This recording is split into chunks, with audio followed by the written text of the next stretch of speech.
Hello guys, ल हेर्नुहोस् यहाँ यस्तो राम्रो भ्यू छ। तपाईहरु यहाँदेखि अलिकता अगाडि समुद्र छ। यो समुद्रमा यस्तो राम्रो भ्यू देखिन्छ कि यहाँबाट अलिकति अगाडि हिँड्नुपर्छ। यो हो जिजानको समुद्र।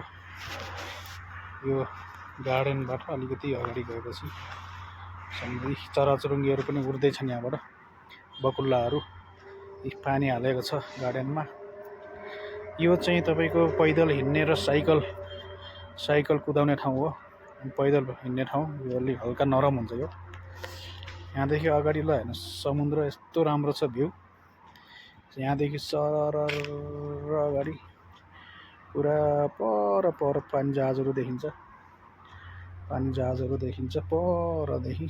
यो चाहिँ बोट जस्तो देखिन्छ, काठको यस्तो मजाको भ्यू छ। ल हेर्नुस्, सरर तलबल छ पानी। ल हेर्नु यस्तो देखिन्छ।